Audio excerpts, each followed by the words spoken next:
Judges chapter 8. Judges chapter 8 this evening. There was a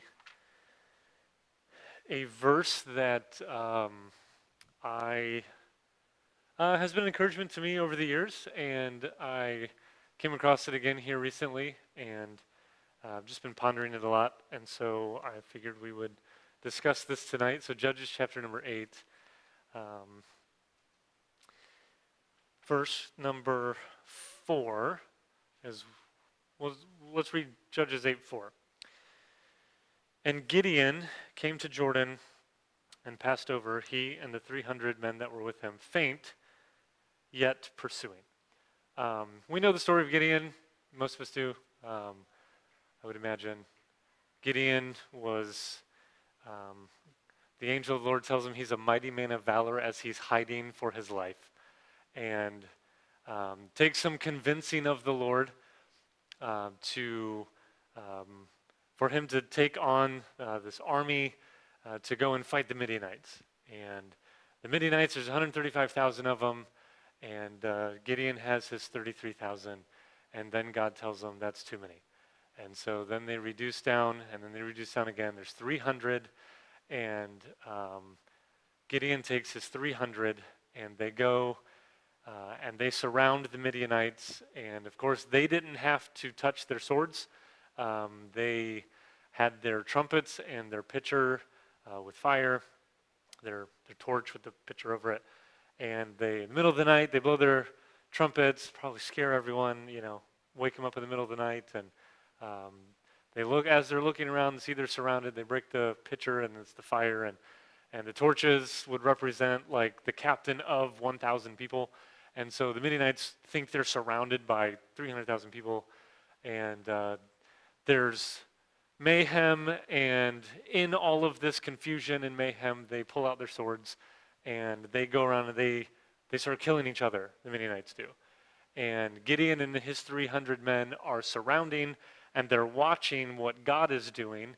They stepped out in faith, trusting that God was going to do what God said he would do, and then here they're watching God do this, bring this confusion, but some of the Midianites flee, and they're running away. And so let's pick up in, go back to chapter 7, verse 22. So Judges 7:22, and the 300 blew the trumpets, and the Lord set every man's sword against his fellow, even throughout all the host, and the host fled to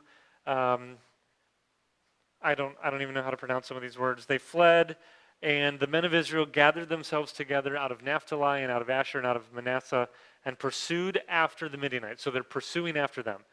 Then there's kind of an aside, verse 24 through chapter 8, verse 3. There's kind of this discussion with Ephraim.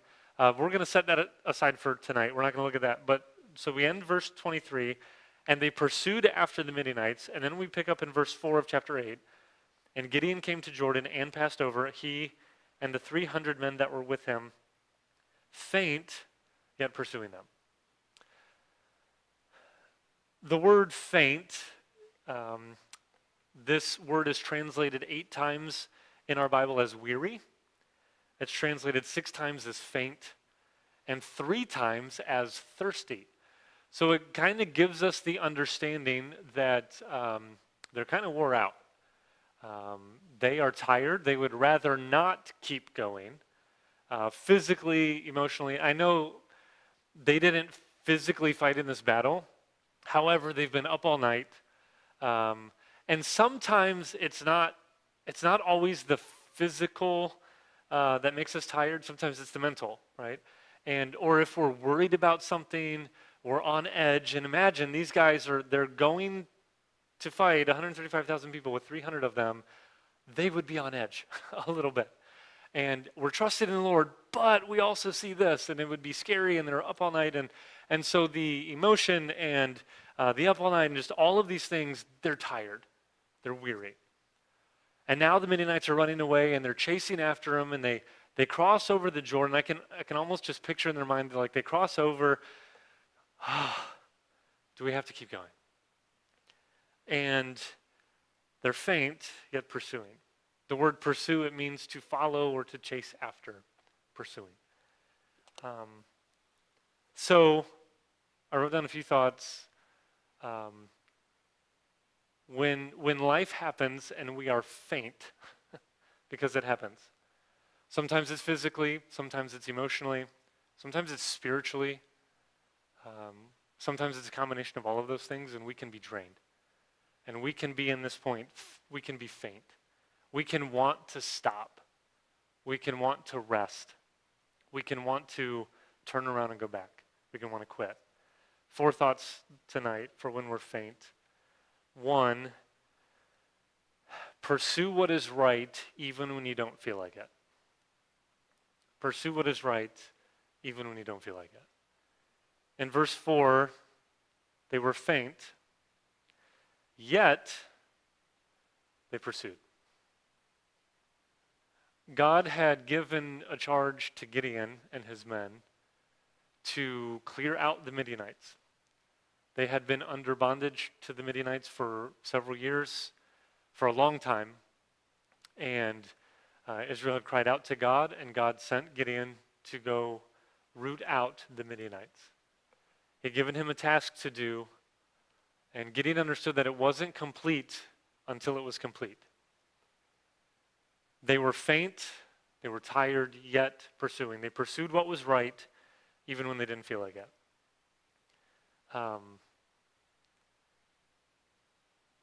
When we don't feel like continuing, when we don't feel like pressing on, pursue what's right. Read our Bible. There are days where we don't feel like reading our Bible. There are days where a lot of things going on. The last thing we want to do is sit down. We feel like we're too busy to sit down. I've read this proverb already. I already know what, and we can give excuses or reasons why we shouldn't, but we know it's the right thing to do. Perhaps, I know there's different stages of life here.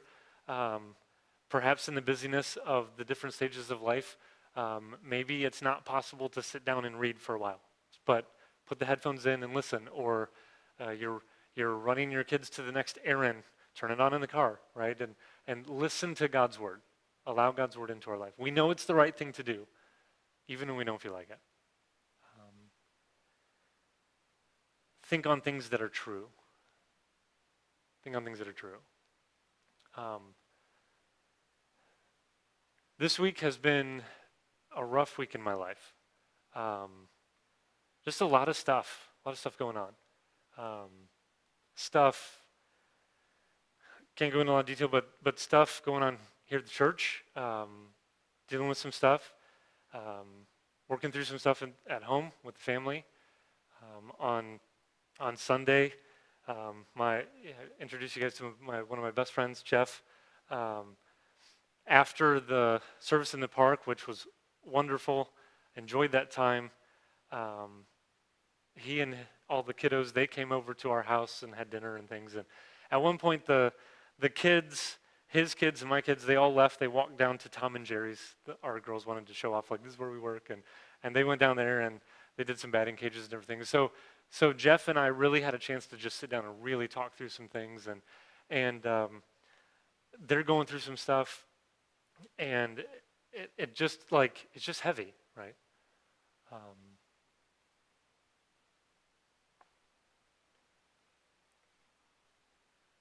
And Monday, the closest I've ever been to wanting to quit.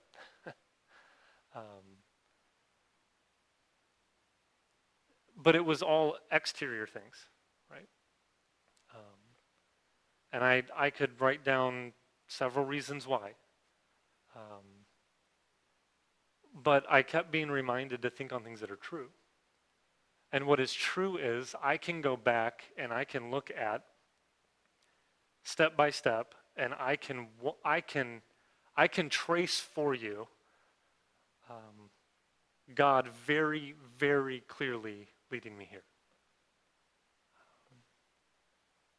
And I cannot trace very clearly God moving me somewhere else. So why would I quit?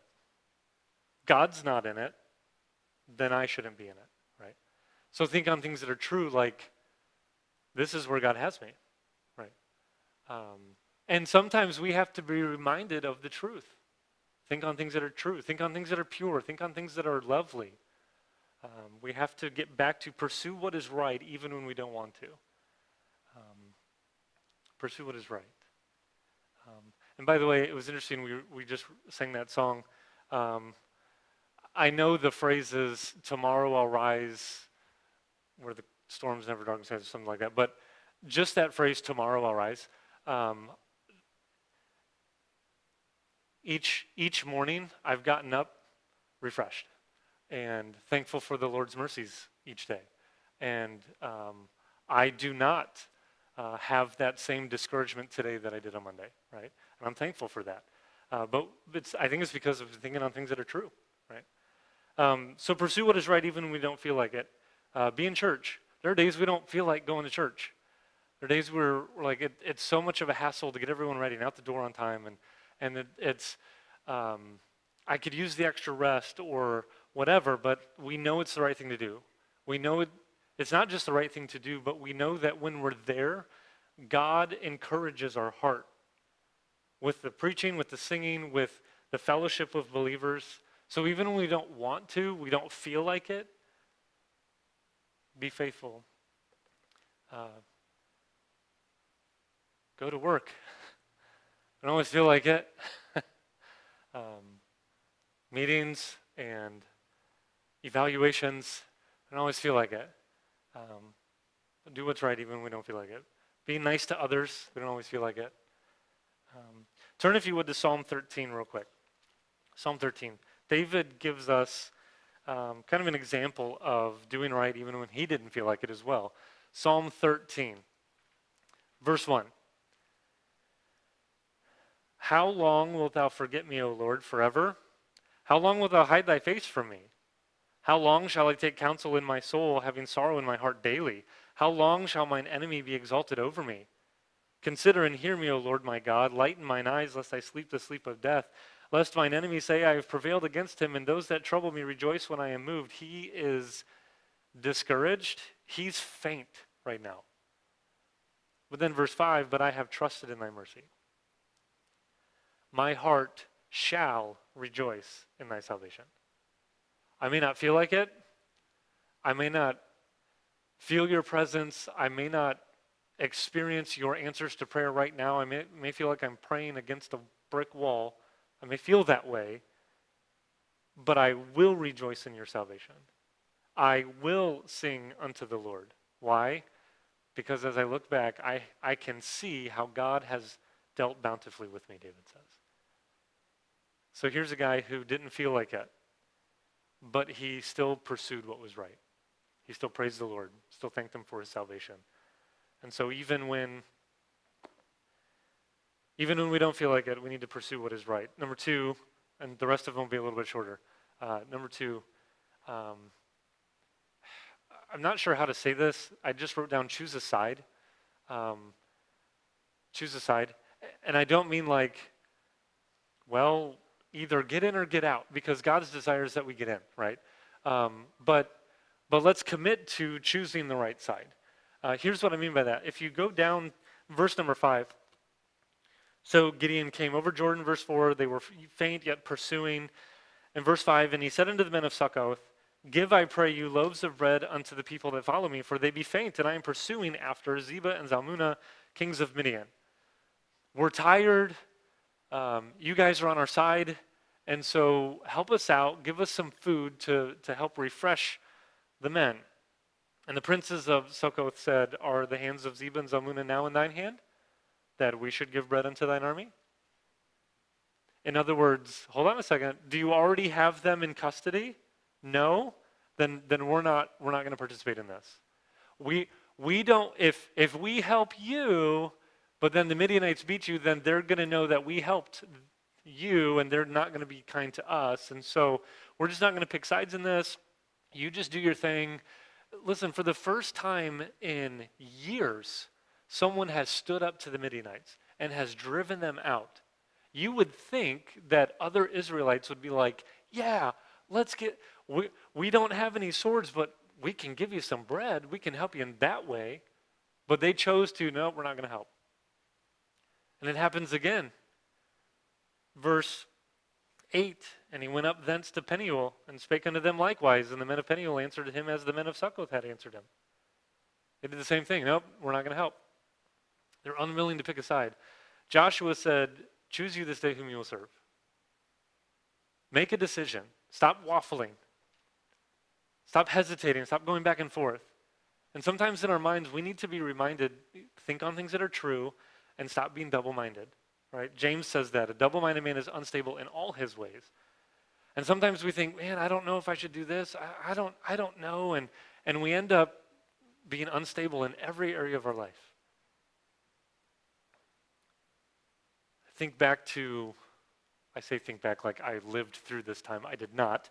But I love to listen to history, especially military history, war history stuff. And I've been listening to this podcast. It's called American Scandal. And this one particular one that they're doing right now is on the Vietnam War. And as they have walked through, I've listened to two of, I think it's four of them that they haven't all come out yet, but I think I've listened to two of them. They are speaking of one specific incident, but it happened many times in Vietnam where the American military, when they came in, they thought it was just going to be come in, do our thing, root out the Viet Cong, we're done. Well, the Viet Cong had other ideas, and they had all these tunnels dug underground, and some of those tunnels that they had dug were 4 layers deep, like unbelievable. And they weren't just like you drop down into a tunnel and it's a straight shot to the next town. They were windy. They built them purposely to disorient people that were not familiar with them. And they had them booby-trapped, and it was a nightmare for the American soldiers that had to try to fight the Viet Cong this way. But one of the things that was so initially, before the Americans figured out that they had all of these tunnel system, they would be at dusk or even at night moving from one place to another, and it's dark, whatever, and all of a sudden bullets are flying, guys are getting shot, they're dying, and they have no idea where it's coming from. And they didn't realize that they had all of these trap doors to this tunnel system. I'm talking it covered like the whole country. It was unbelievable. But a lot of the trap doors were very close in proximity to villages. And so because the Americans did not know that there were trap doors, they didn't know that there were these tunnel systems yet, they assumed that the Viet Cong were either staying in the villages, then they would go in and ransack the villages, and they wouldn't find any of the Viet Cong. And so they thought either the villagers are hiding the Viet Cong or the villagers are attacking us. And so what ended up happening was the Americans would go in, and again, this one particular podcast that I'm listening to, it's all around this one incident of this city where the U.S. military went in and rounded everyone up, and they just slaughtered them. War crime, murdered them. Women, children, young, old, didn't matter. Because they were getting so fed up with, and they thought that you as villagers, you are helping. But when they would interview the villagers, they didn't want any part of the war at all. Understandably so. They're like, we just want to farm our land. They hated the Viet Cong, but they grew to hate the Americans too. Because they did not choose a side, they were oppressed and persecuted by both sides. And I'm not trying to put the blame on the villagers by any means. They're truly the victim in that situation. But here, the idea is, choose a side. Choose the side of what is right. As I look around the room in here tonight, we know the Word of God. We know what's right. And so let's stop waffling, stop being double-minded, and choose a side. Number 3, don't allow others' indecision to discourage you. Don't allow other people's indecision to discourage you. That can be discouraging. When I'm all in and someone else is not. That can be discouraging.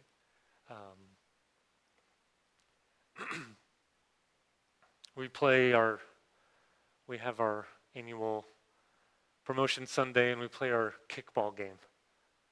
If you're going to be on my team, like, be all in. We're going to win this thing. Or don't even bother. Like, let's not even mess around with it, right? If we're all in, let's be all in. But don't allow the indecision of others to discourage you.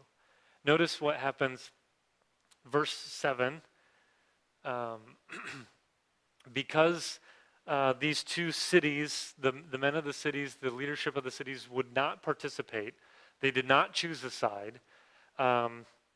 Gideon, he says in verse 7, therefore, when the Lord hath delivered Zebah and Zalmunna into mine hand, then I will tear your flesh with the thorns of the wilderness and with briars. I am not suggesting that we tear the flesh of others when they are indecisive. That's not what I'm saying. I'm actually using this as like, don't do this. Be patient with others.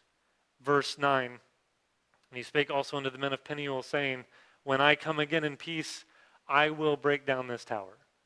Well, then what happens? Look at verse 15. He came unto the men of Succoth and said, behold, Zebah and Zalmunna, with whom ye did upbraid me, saying, are the hands of Zebah and Zalmunna now in thine hand, that we should give bread unto thy men that are weary? And he took the elders of the city and the thorns of the wilderness and briars, and with them he taught the men of Succoth. I'm not sure why this Hebrew word is used here, he taught. In English, it means to teach. It means to impart knowledge. It means to discipline. He killed them. He taught them a lesson with these briars and with these thorns. And we keep going. Verse 17, and he beat down the tower of Peniel and slew the men of the city. Now, we live very much in a different age. God has not called us to root out the Midianites out of our life, to kill people. Nor should we treat our fellow believer this way. We should encourage, but we should not allow their indecision to discourage us or to keep us from pursuing what is right even when we don't feel like it. And then lastly,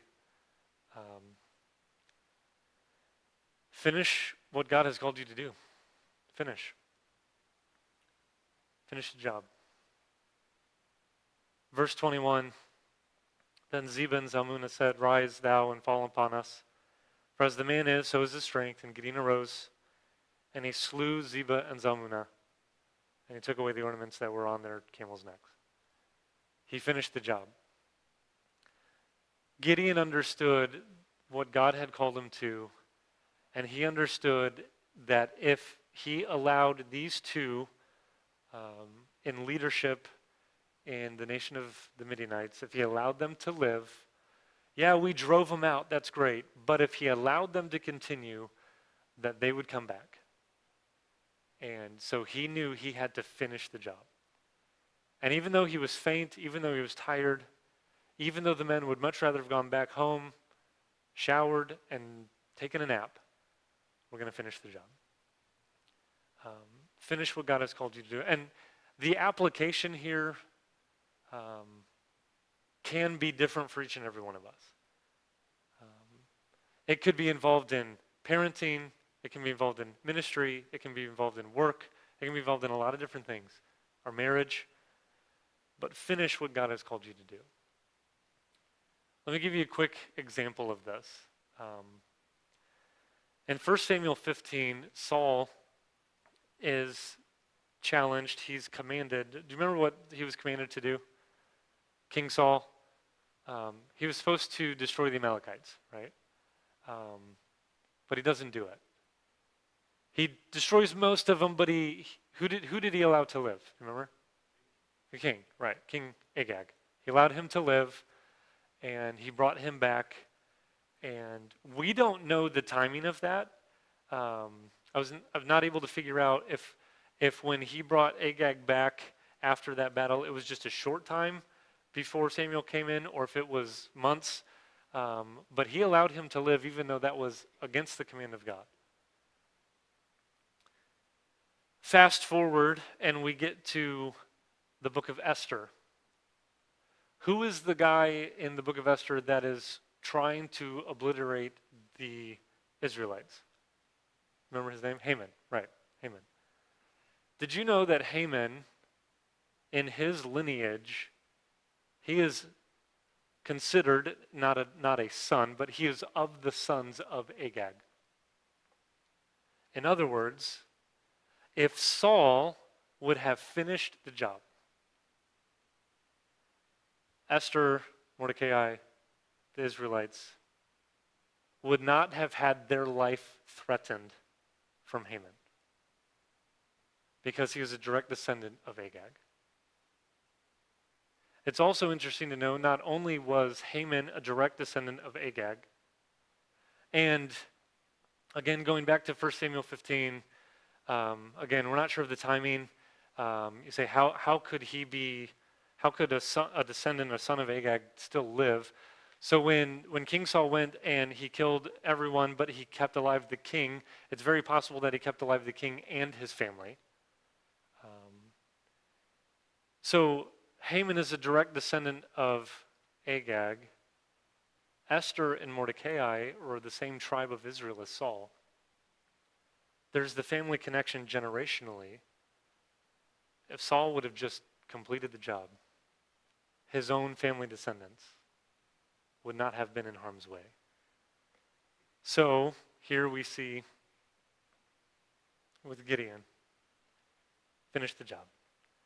Pursue what is right even when you don't feel like it. Choose a side. Choose God's side. Don't allow others' indecision to discourage you, and finish the job. Any other thoughts or comments from Judges here with Gideon? Any other thoughts? Okay. All right.